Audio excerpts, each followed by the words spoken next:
Assalamualaikum warahmatullahi wabarakatuh. Waalaikumsalam warahmatullahi wabarakatuh. Innal hamdalillah nahmaduhu wa nasta'inuhu wa nastaghfiruh wa na'udzu billahi min shururi anfusina wa min sayyiati a'malina. May yahdihillahu fala mudhillalah wa may yudlilhu fala hadiyalah. Ashhadu an la ilaha illallah wahdahu la syarikalah wa ashhadu anna Muhammadan abduhu wa rasuluh alladzi la nabiyya ba'dah. Faqala Allah ta'ala azza wa jalla fi kitabil karim, ya ayyuhalladzina amanu taqullaha haqqa tuqatih wa la tamutunna illa wa antum muslimun. Puji dan syukur kita ucapkan kehadirat Allah Subhanahu wa taala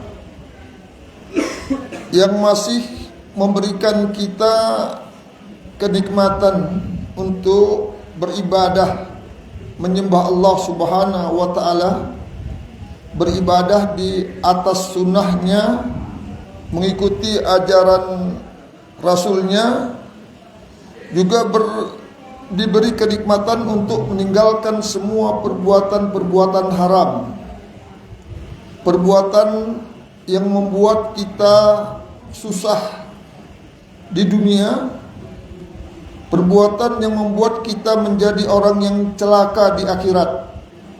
Ini butuh ilmu untuk mendapatkan nikmat di dalam ibadah, nikmat meninggalkan yang dilarang. Itu butuh ilmu yang benar terhadap Al-Quran dan sunnah Nabi-Nya Sallallahu Alaihi Wasallam. Jika seseorang tidak mendapatkan kenikmatan beribadah, tidak mendapatkan kenikmatan meninggalkan yang haram, sudah pasti dia tidak akan mungkin masuk ke dalam surganya Allah Subhanahu wa taala di akhirat.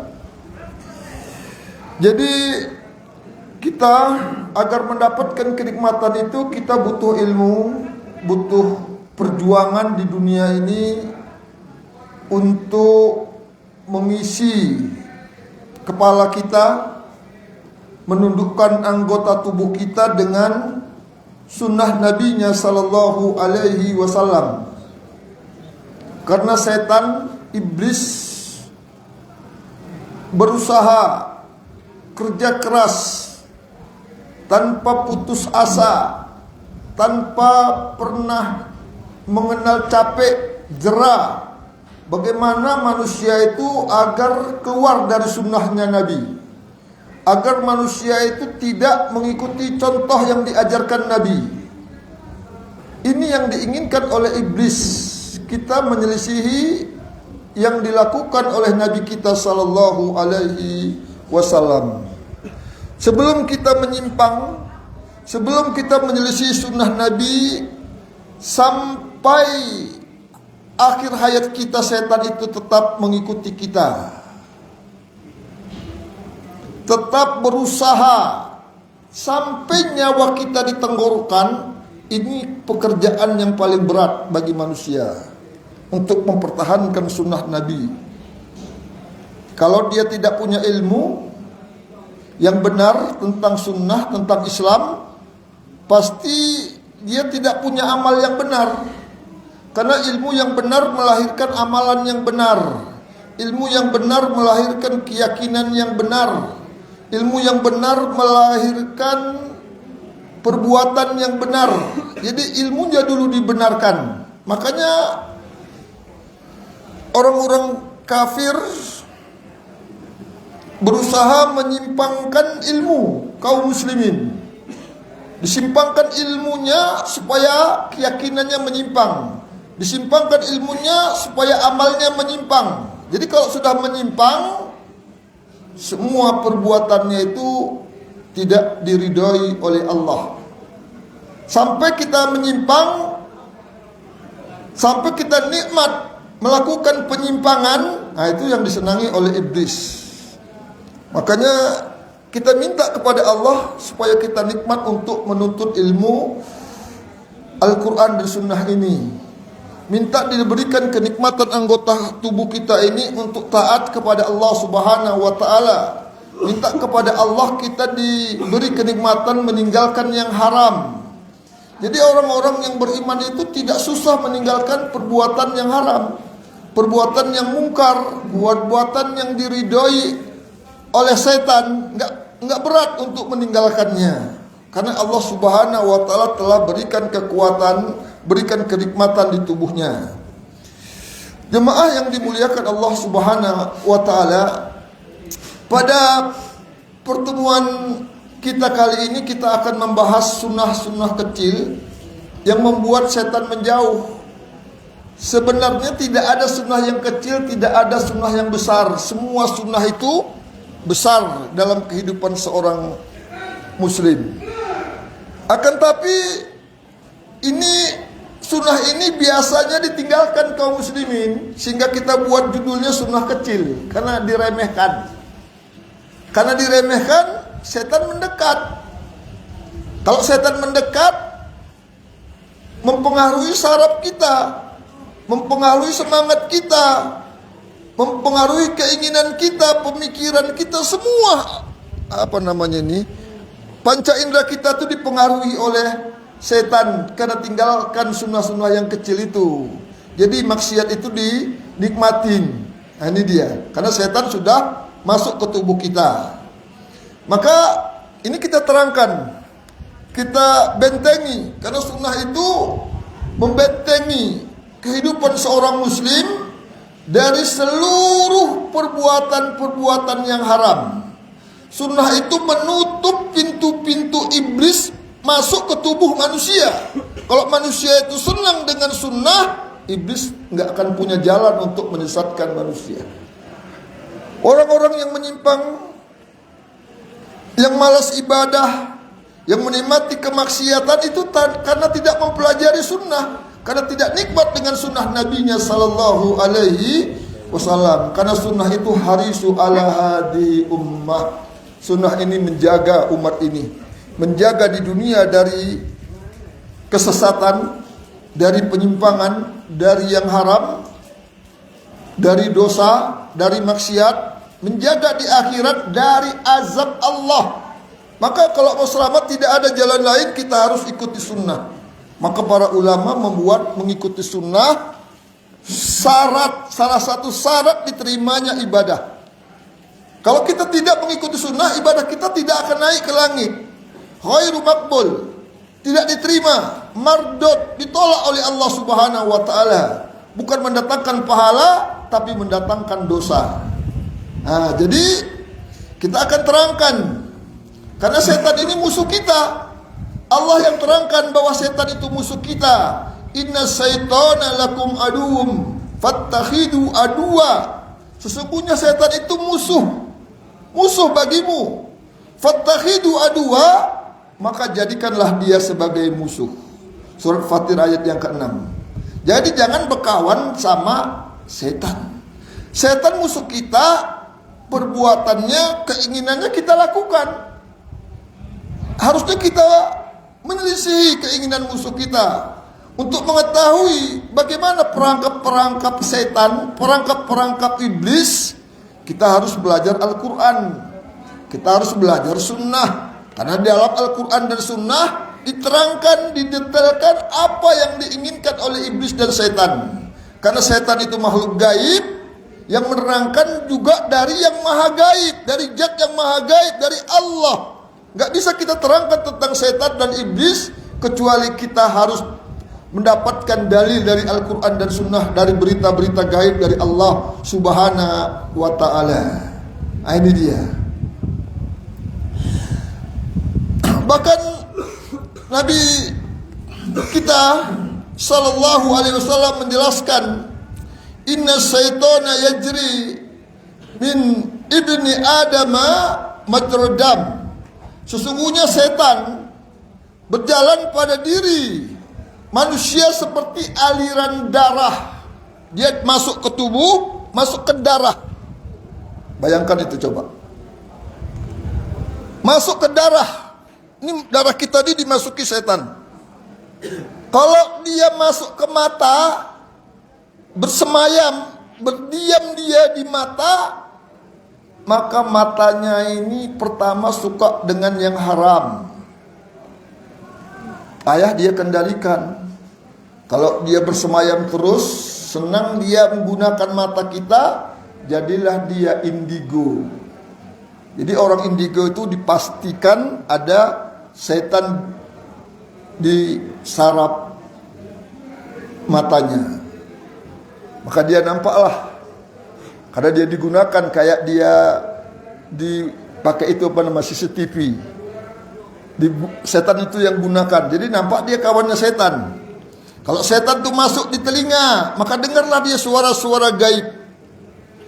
Masuk di otak, yang ada di kepalanya pikiran kotor, pikiran jahat. Maka Nabi katakan yajri minad dam, jalan di pembuluh darah. Itu hadis Bukhari Muslim. Jadi untuk menghalangi agar setan, agar iblis tidak berjalan di pembuluh darah, tidak membuat pikiran kotor, tidak membuat pikiran jahat, agar kita semangat, senang dengan ketaatan, senang untuk ibadah, nggak ada jalan lain kecuali kita harus belajar sunnah Nabi Sallallahu Alaihi Wasallam, belajar tentang Al-Quran, belajar tentang Al-Quran. Karena di dunia ini ada dua jin. Yang pertama namanya qarinah minal jin. Ini yang membisikkan kejahatan kepada manusia, membuat pikiran kotor, pikiran jahat. Karena juga di tubuh manusia ada qarinah minal malaikah yang membisikkan pikiran baik. Itu hadis Nabi. Ketika Nabi sampaikan ini, Aisyah tanya, "Ya Rasulullah, apakah engkau ada qarinah minal jin? Jin yang membisikkan pikiran jahat?" Kata Nabi, "Ya, termasuk juga saya, tapi Allah tolong jin yang membisikkan pikiran jahat ke saya masuk Islam sehingga tidak membisikkan kecuali kebaikan." Jadi Nabi kanan kiri baik. Makanya iman Nabi yazid, bertambah terus. Iman kita yazid wa yankus. Kadang bisikan baiknya kuat, naik. Rajin sholat sunnah, rajin puasa sunnah, rajin taat, bangun malam, infak rajin. Nah, ini karena bisikan baiknya kuat. Kalau bisikan buruknya kuat, mulai tinggal masbuk rakaat pertama, besok masbuk rakaat kedua, besok masbuk rakaat ketiga, besok sholat sendiri, besok enggak sholat lagi, besok udah main lagi, besok udah ngelodes lagi, besok sudah macam-macam lagi. Karena udah yazid, al-imanu yankus, berkurang, bisikan jahat yang banyak. Nah, ini jin ini yang di tubuh manusia ini nggak bisa dibersihkan walaupun dengan ayat Quran, walaupun diruqyah. Dengan apa bisa dibersihkan? Dengan nuntut ilmu agama, belajar Al-Quran, belajar sunnah Nabi Sallallahu Alaihi Wasallam dengan benar. Orang yang tidak diajarkan ilmu yang benar Al-Quran dan sunnah, maka yang banyak di kepalanya bisikan buruk, yang banyak di telinganya bisikan buruk, yang mengalir di darahnya adalah jin-jin yang memberikan keburukan. Makanya semangat untuk berbuat buruk, hilang semangat untuk berbuat baik. Kalau diajak sholat, ada aja alasannya. Diajak baik, ada aja kelahnya. Nggak mau diajak kebaikan. Tapi kalau diajak jahat, woi, semangatlah, membara-bara, merah matanya pun semangat, darahnya mendidih. Nah. Tapi kalau diajak kebaikan, berat. Ini karena bisikan jahatnya yang besar. Dengan apa melemahkan jin ini? Itu ilmu agama, diajar ilmu agama, belajar Al-Quran, belajar sunnah. Makanya Nabi umatnya ini menuntut ilmu agama disamakan dengan surga. Idza marartum biriyadil jannah fartau. Jika kalian lewati taman surga, mampirlah, singgahlah, masuklah. Sahabat bertanya, "Ma hiya riyadul jannah ya Rasulullah?" Apa taman surga itu ya Rasulullah? Nabi katakan majlisul ilmi, majelis ilmu. Enggak tahu, jadi majelis ilmu ini dijaga. Bukan di sini aja ngajinya, enggak, nambahnya. Ini masih rendah kali lah kita ngaji. Kadang ngaji, kadang tidak kan. Kadang enggak tentu juga kita berjumpa. Kadang sebulan sekali, kadang bisa 2 bulan sekali, kadang 2 bulan sekali. Tergantung Allah mudahkan. Jadi kita sama-sama berdoa bagaimana Allah mudahkan kita nuntut ilmu. Kita yang punya badan dimudahkan, ustadz-ustadz yang ngajar kita juga dimudahkan. Jadi bisa sama-sama punya kemudahan. Pulang dari sini ke rumah juga tuntut. Jangan yazidnya iman itu, tambahnya iman tuh di sini aja, pulang ke rumah nggak jadi lagi yangkus. Sekarang di video sama istrinya, aku ngaji, aku baca Quran, aku puasa sunnah, buka bersama nih puasa kami di video sama istrinya. Pulang ke sana yangkus. Istrinya pun heran, ya bang, nggak dulu kok di video kok rajin puasa bang, rajin sholat, kok di rumah kok jadi setan. Itu dia. Ini dia. Jadi jangan di sini terus bertambah, di rumah di sana, pulang cari tempat-tempat majelis ilmu yang serupa dengan ini, yang menerangkan kebenaran, yang menerangkan sunnah, yang menerangkan kita ngikuti para sahabat, dicari. Karena sini majelis taman surga, jangan dicari lagi taman neraka. Di sana cari tempat narkoba, di sana tempat cari berjudi, tempat berzina, kumpul-kumpul, main kartu, joget-joget, mabuk. Jangan, itu majelisnya setan.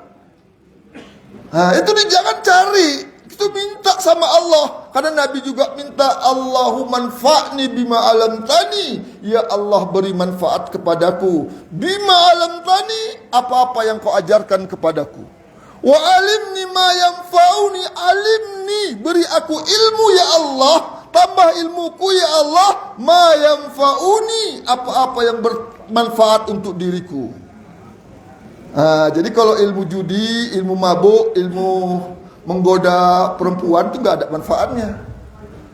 Nggak ada manfaatnya itu, nggak usah dicari, pelajari ilmu melodes, ilmu berjudi, ilmu mencuri, ilmu begal, nggak perlu, nggak ada manfaatnya. Nggak ada manfaatnya itu, di dunia pun nggak ada manfaatnya itu. Ketakutan aja terus. Nah itu dia. Wa alimni ma yanfa'uni, beri aku ilmu ya Allah dengan apa-apa yang bermanfaat untuk diriku. Alimni, tambah ilmuku ya Allah subhanahu wa ta'ala. Minta kepada Allah agar ilmunya itu ditambah oleh Allah. Itu artinya ditambah wajib ilmu, tambah semangat, tambah kelapangan, tambah kekuatan, tambah rezeki aku ya Allah. Itu wajib ilman, itu tambah ilmu namanya. Jadi rajin berdoa kepada Allah subhanahu wa ta'ala. Nah, itu dia. Jadi ini yang kita bahas pada hari ini, sunnah-sunnah ini yang biasa ditinggalkan. Yang pertama sunnahnya adalah membaca bismillah sebelum masuk rumah. Sebelum masuk rumah kita baca bismillah. Ini Nabi katakan, idza dakhala rajulu baitahu fadzakarallah inda dukhuli. Jika seseorang masuk rumah lalu dia menyebut nama Allah, qala syaitanu la mabita lakum. Setan berkata, tidak ada tempat bermalam bagi kalian. Jadi setan enggak masuk, enggak bermalam di rumah orang yang masuk rumah dengan menyebut bismillah. Hadis rawahu Muslim. Dengan menyebutkan bismillah, setan tidak masuk rumah. Bayangkan rumah tanpa bismillah, setan bebas masuk. Setan masuk ke dalam rumah, anak kita diganggunya, jadilah anak setan. Istri kita diganggunya, jadilah istri setan. Kita masuk ke rumah enggak baca bismillah, jadilah suami setan. Suami setan berjumpa dengan istri setan, jadilah anak setan. Itulah dia. Kan jarang kita bacakan masuk rumah bismillah. Ini makanya tadi sunnah yang apa tadi saya bilang? Ya gak kecil. Bismillah aja pun gak bisa kita sebutkan. Akibatnya besar. Kalau setan masuklah ke otak anak kita, masuklah ke otak istri kita. Penghuni rumah itu dimasuki setan, bertengkar, payah ibadah, payah taat di rumah itu. Kali diajak taat, anakku dikasih tahu, awak kasih tahu, melotot pula matanya. Itulah dia.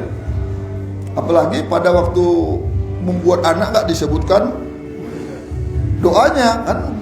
Kita berhubungan suami istri kan doanya Allahumma jadibni syaitan wa jadibni syaitan 2 kali. Ya Allah, Allahumma jadibni, aku berlindung kepadamu dari setan. Kita datangi istri kita halal tapi kita disuruh berlindung dari setan. Kenapa? Setan ikut masuk dari darah itu, dari janin, menambah dia. Tadi sudah masuk 1, kita gak berhubungan masuk kepala virus, anak kita dimasuki virus setan. Itu dia. Makanya menyusahkan aja anaknya, dibuat rewel aja. Jadi ucapkan bismillah masuk rumah, bismillah. Ajari sama anak-anak, ajari istri, dek, anakku kalau masuk rumah baca bismillah. Rumah yang tidak dibacakan bismillah setan ikut masuk. Diajarkan itu. Ini hadis Nabi ajarkan kepada anak dan istrinya. Ini yang pertama.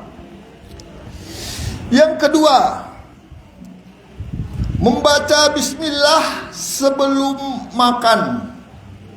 Nabi bersabda, "Idza dakhala rajulu baitahu falam yadhkurillah inda ta'am."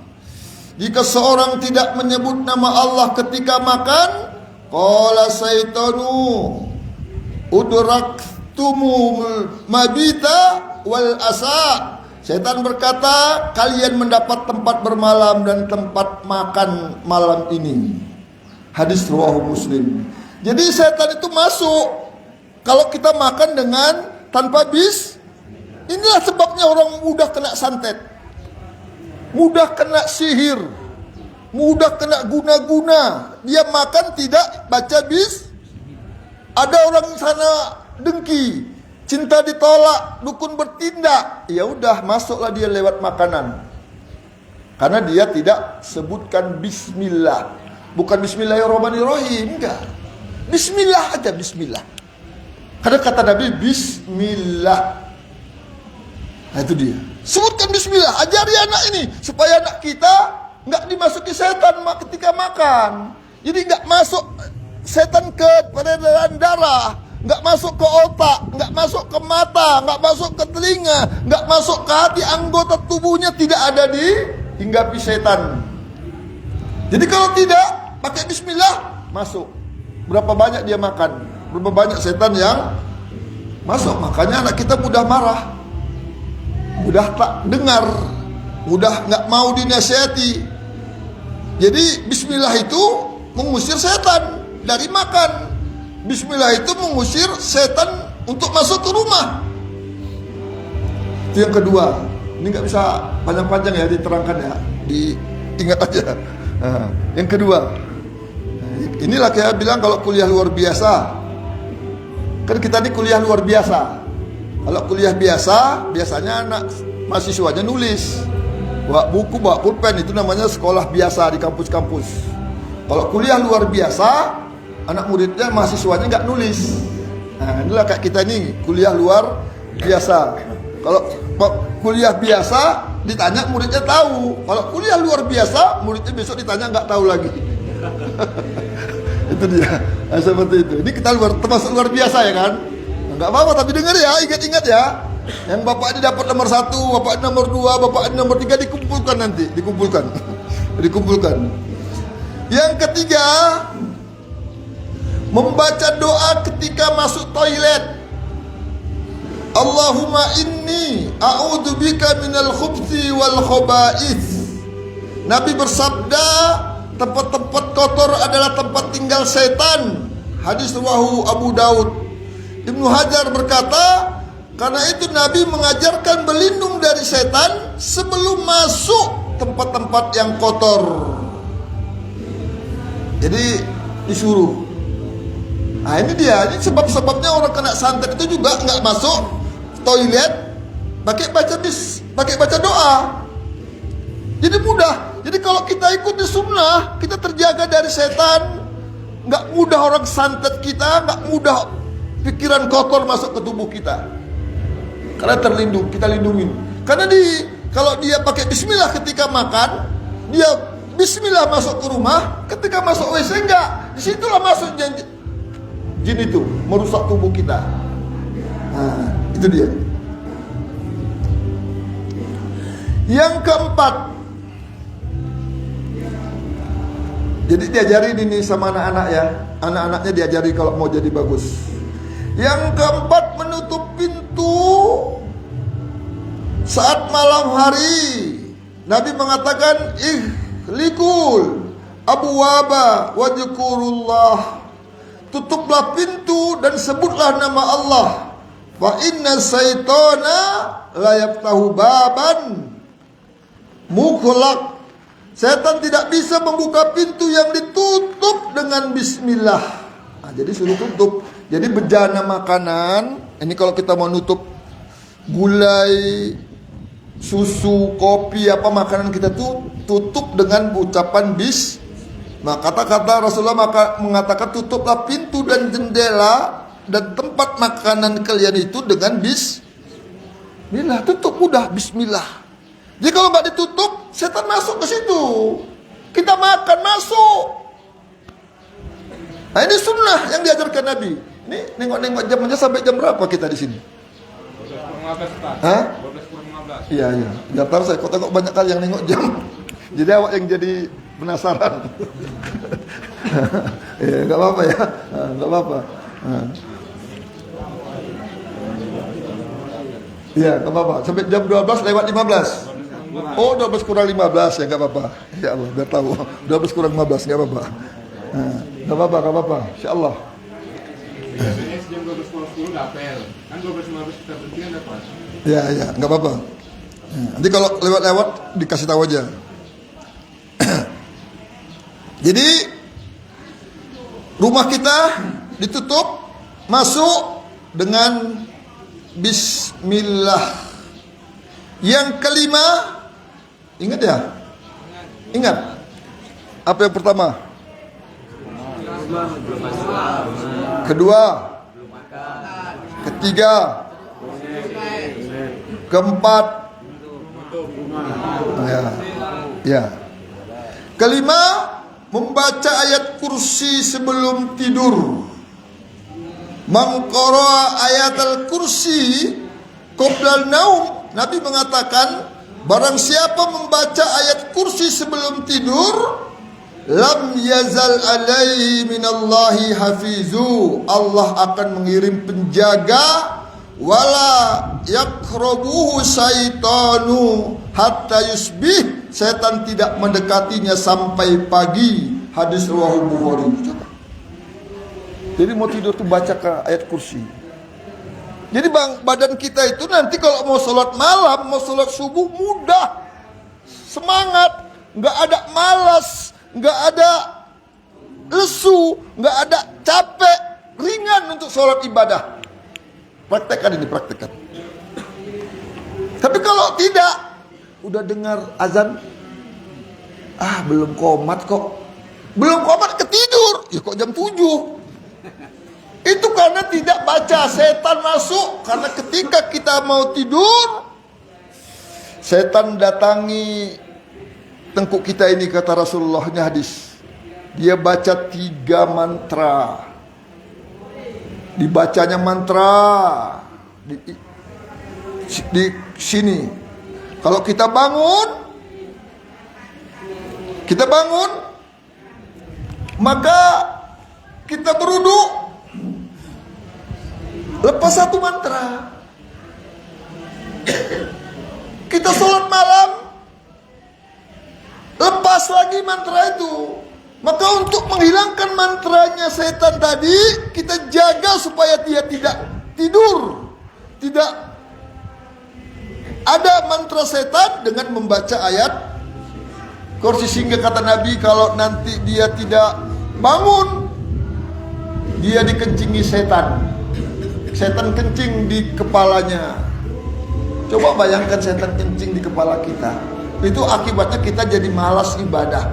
Badan kita jadi mudah capek untuk ibadah, mudah payah untuk diajak menjadi taat. Itu dia kalau sudah dikencingi setan. Kita biarkan tiap hari, itu jadi virus.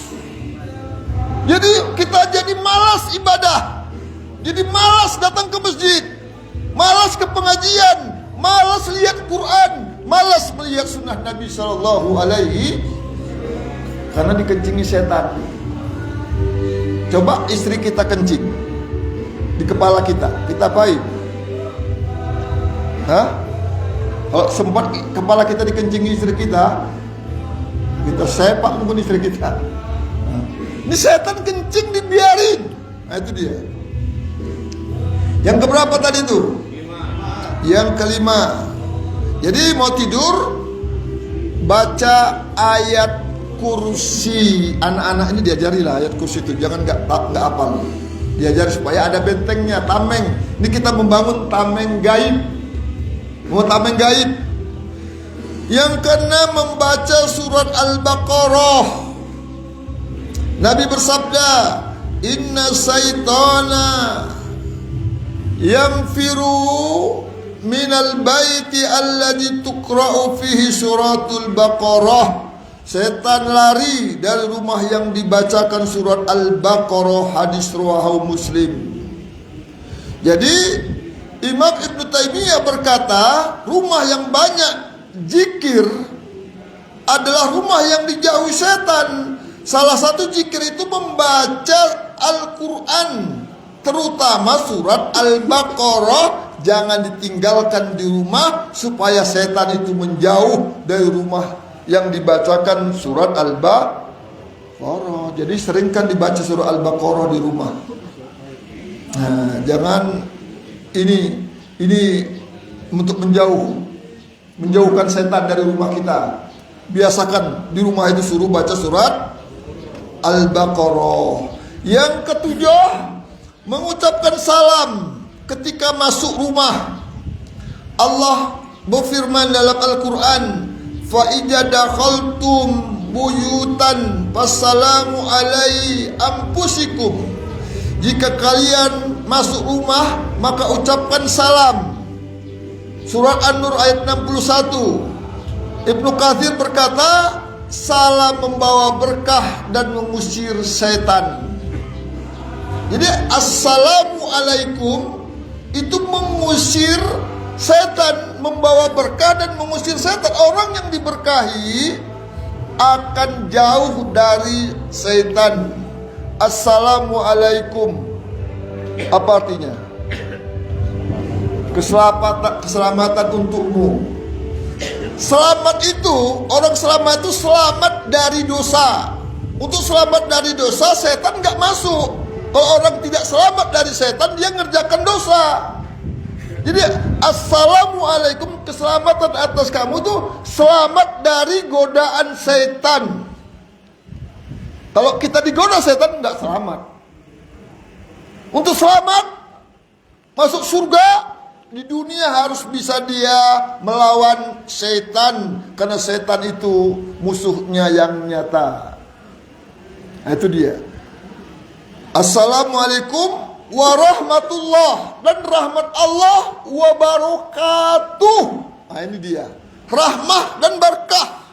Ziyadatul khair, menambah kebaikannya. Jadi setiap masuk rumah itu dibaca supaya penghuni rumah itu nambah kebaikan. Orang yang nambah kebaikan, setan akan lari dari rumah tersebut. Yang terakhir pada kesempatan ini, yang keberapa? Ke-8. Apa masih ingat ini? Ya nggak apa-apa, nanti dilihat aja streamingnya. Ini ada di apa channelnya ini, Ukhuwah Islam Mengaji ya. Nanti bisa yang kajian-kajian di sini nanti bisa dilihat di Ukhuwah Islam Mengaji di Facebook ya. Di YouTube. Lihat Ukhuwah Islam Mengaji bisa nanti dilihat di sini. Nah, ada bisa diulang-ulang ya. Nanti kalau mau istrinya ini yang kami dengarkan lihat di YouTube ya, di YouTube Ukhuwah Islam Mengaji ada di sini. Nah, supaya ingat ini dibawa pulang atau istrinya suruh dengarkanlah ini di YouTube Ukhuwah Islam Mengaji kami bahas biar tahu juga istrinya. Jadi kalau keluarga itu kita sama-sama untuk menjaga membentengi dari gangguan setan. Nah itu dia.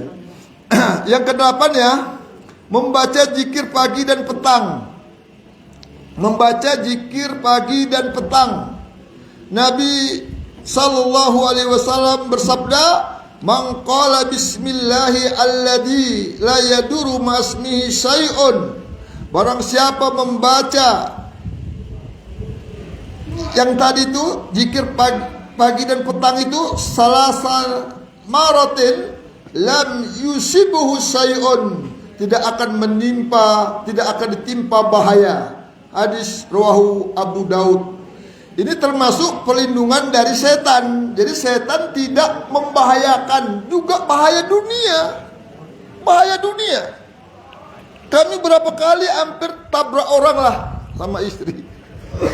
Apa kata istri? Oh Masya Allah, inilah berkat kita baca zikir pagi petang. Selamat, nggak membahayakan kita. Maka ini diyakini, di dunia kita tak bahaya, di akhirat kita mulia. Tidak bahaya, nggak masuk ke neraka. Di kubur kita tidak bahaya, tidak diazab kubur. Rutinkan zikir pagi petang. Rutinkan.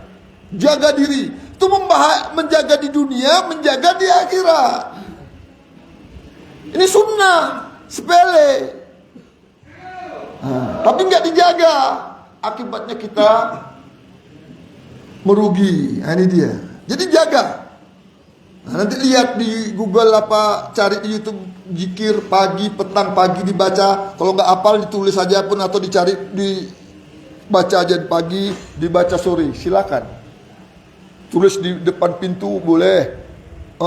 Belakang, ini kalau mau pagi, ini siang, kalau supaya jangan lupa. Anak-anak bacai pagi-pagi dan petang. Petang itu dari habis asar sampai malam, sampai sebelum pagi. Kalau pagi dari habis subuh sampai sebelum asar. Nah, dia. Baca itu. Kalau nggak sempat nanti habis subuh, sebelum asar itu bisa dibaca doa itu. Kalau kita sibuk, dibaca. Kantongin, bawa, taruh di mobil, taruh di kereta, baca. Untuk menyelamatkan kita di dunia, menyelamatkan kita dijaga Allah.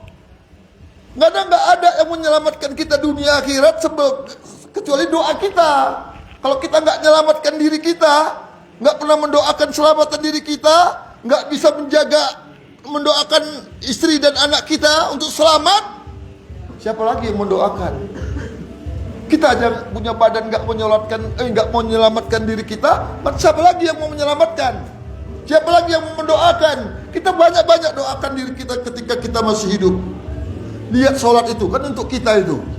Allahumma firli warhamni, untuk kita. Untuk kita supaya selamat, diampuni Allah.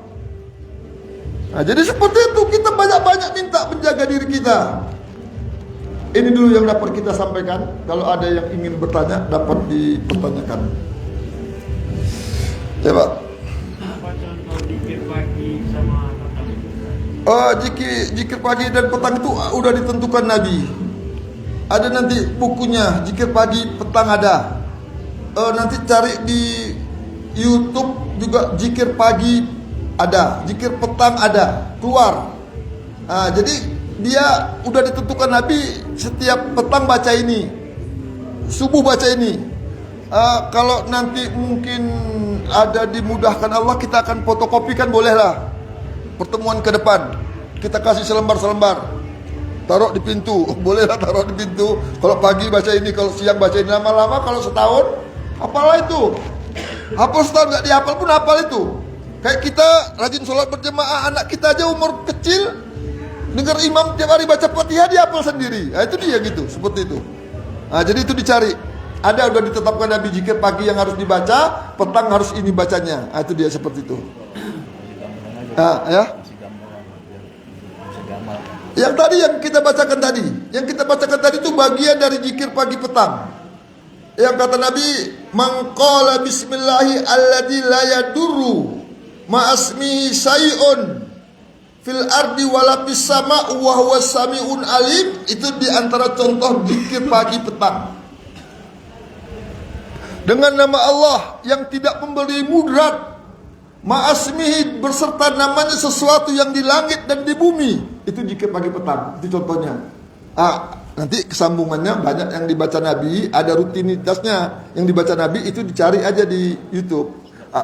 Atau nanti kita turunkan. Ada nanti apa namanya? Ya, tertib-tertib yang diajarkan Nabi, ada baca surat Fatihah misalnya, ayat kursi 30 itu ada. Kalau pun itu bagus, baca untuk itu. Ada nanti kita kasih atau bisa nanti kita fotokopikan minggu kapan kita berjumpa lah. Semoga Allah mudahkan. Insya Allah. Kalau ada bukunya nanti kita carikan, kita kasih bukunya satu-satu. Semoga Allah mudahkan lah. Kita carikan nanti, coba kita usahakan. Ada bukunya zikir pagi petang. Taruh aja, bawa pagi petang baca, nanti lama-lama hafal insya Allah. Ada yang lain? Ada? Kita kasih ini yang bertanya ini dulu. Siapa yang bertanya? Kami nggak bawa apa-apa pula ini karena tadi agak mendesak ya. Ya? Ya, nggak bawa yang nampak lah, ilmu nggak nampak. Yang nampak nggak dibawa. Siapa yang mau nanya? Ya.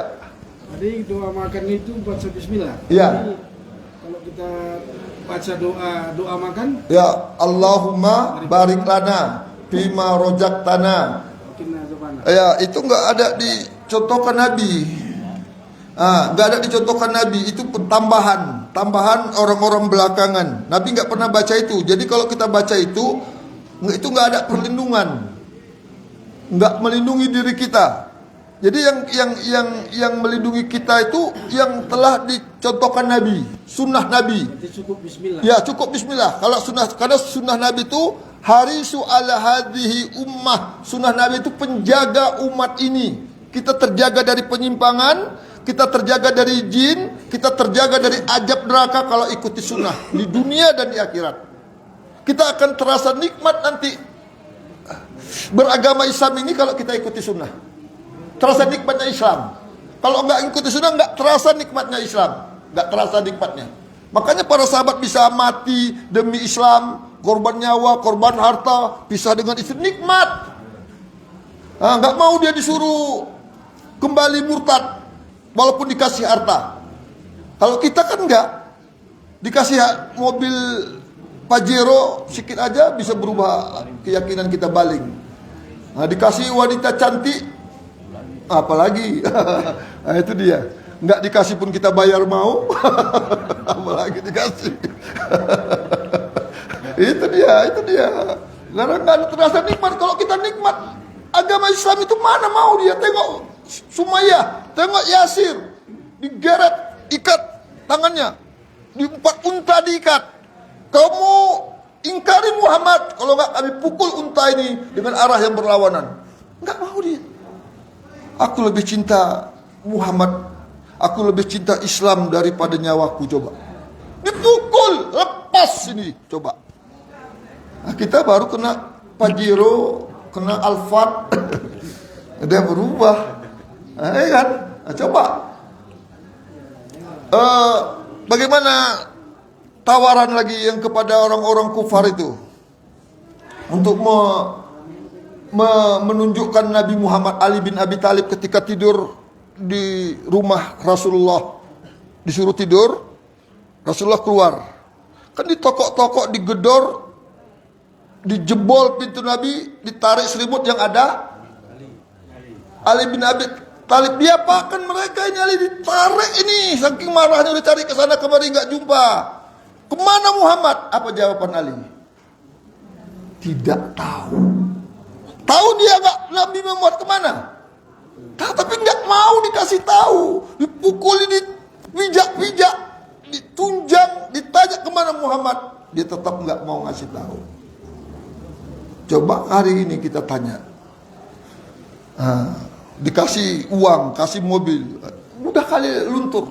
Kenapa nggak terasa nikmatnya beragama itu? Karena apa? Lemahnya ilmunya tentang agamanya. Nah, seperti itu. Jadi kita tambah ilmu supaya tambah kenikmatan dengan agama kita. Ada yang lain? Ya. Mau tidur kita baca bismillah aja, itu udah termasuk doa juga. Iya, termasuk doa. Bismillah. Yang kita sebutkan tadi. Kalau bisa tadi ditambah dengan baca ayat kursi, tambah dijaga dia, malaikat yang jaga. Apalagi berudu, wah Allah, banyak lagi hadis yang belum kita terangkan. Berudu kita baca ayat kursi, 1000 dukun nyantet dia gak masuk. Kita dijaga malaikat yang jaga. Ketika perang Badar itu ada jin kufar yang menyerupai manusia ikut perang di situ. Ketika belum turun, baru ketika turun bantuan malaikat, lari terbirit-birit jin kufar itu masuk ke dalam laut. Apa dia bilang? Aku melihat apa yang tidak kalian lihat. Itu dia. Jin-jin kufar itu takut dengan malaikat. Takut. Pada perang Badar itu ditolong oleh kaum muslimin.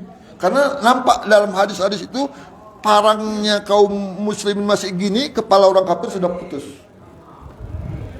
Heran dia, kok dia mau tombak, tahu udah terbunuh yang di sana. Ditanya itu sama Rasulullah, malaikat turun membantu kita pada perang Badar itu. Ditolong. Takut setan, kalau udah datang pertolongan Allah, setan lari terbirit-birit. Maka kalau kita ditolong Allah ibadah, kan hilang rasa malas, rasa letih, rasa capek kita ibadah. Malam pun bangun jam 3 mau dia berwudu, itu ditolong Allah. Nah, ditolong, mudah kita ibadah, mudah kita puasa, mudah kita infak. Nggak berat kita, ini 100.000, ini 200.000, ini 1 juta, 1 miliar pun diinfakkan mudah. Tapi kalau nggak ditolong Allah, uang biru itu, biru coklat, 55.000, yang keluar 2.000. Itu kan nggak ditolong Allah. Payah kali mengeluarkan 50.000 itu. Payah. Infak enggak ya? Gini dia. Akhirnya nggak jadi infak. Itu nggak ditolong Allah, payah. Kalau ditolong itu sama orang-orang berinfak itu mudah. Mudah kali infak. Karena infak itu untuk dia. Itulah yang diambil nanti di akhirat. Yang dia infakkan. Yang dia simpan belum tentu dia nikmati itu. Belum tentu dia miliki itu yang dia simpan. Makanya kalau kita infak, berarti kita tahu menyayangi diri kita. Tahu kita menyelamatkan harta kita yang kita infakkan. Yang kita beri sama orang itu yang kita ambil nanti di akhirat. Yang kita simpan belum tentu milik kita. Belum tentu dapat kita. Nah, itu dia. Ada lagi yang lain siapa? Ya Pak. Keluar dari rumah. Coba Pak. Keluar dari rumah. Keluar dari rumah. Iya, pakai doa Pak. Pakai doa. Ada doanya diajarkan Nabi, zikir-zikir yang diajarkan Nabi, doa-doa yang diajarkan Nabi. Nanti kita lihatlah, ikuti aja edisi berikutnya karena ini kita baru habis kita terangkan ya. Zikir keluar dari rumah ada ya. Contohnya Bismillahi tawakkaltu 'alallahi la haula wala quwata illa billah. Itu di antaranya. Ada lagi doa yang lain, Allahumma ini an adillu au udollu. Itu ada doanya, minta berlindungan kepada Allah supaya kita tidak ditipu orang, tidak menipu orang, tidak dijalimi orang, tidak menzalimi orang. Itu ada doa yang diajarkan Nabi. Jadi kayak manapun orang menzalimi, menipu kita, tetap akan terungkap dia. Itu dia. Ada doa-doa yang diajarkan Nabi SAW kepada kita semua. Ada yang lain? Apa? Pak, ini dalam Islam kan kita dilarang memutuskan silaturahmi apalagi sama muslim. Ya. Ya. Pertanyaan saya gini Pak, ada teman kita, dia kan sering meja kita, bulu kita, atau ganggu kita dan kata-katanya itu kita menyakitkan kita. Ya. Dan untuk menghindari kontak fisik atau malah dia diinginkan, kita diamkan dia gitu Pak. Ya. Karena dengan cara itu dia diam. Ya. Kalau kita balik apa dia mengulang lagi, apakah salah kita mendiamkan dia gitu Pak? Caranya jangan kita diamkan, kita doakan. Doakan. Nabi doakan semua orang yang memusuhinya. Doakan. Karena kita nggak tahu kapan dia dapat hidayah.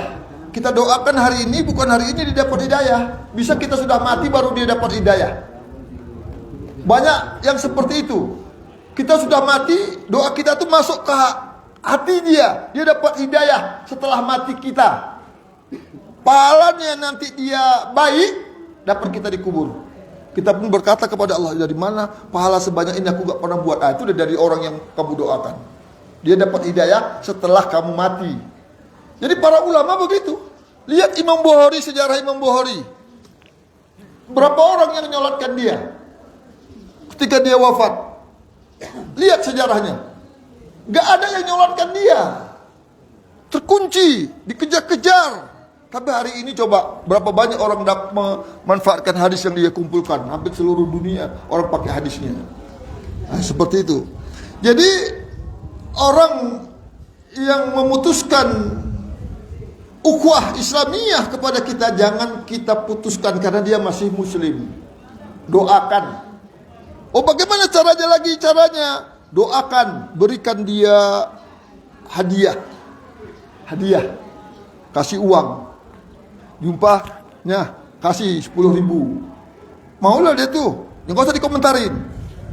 Besok belikan nasi bungkus, kirimkan, kasih sama dia.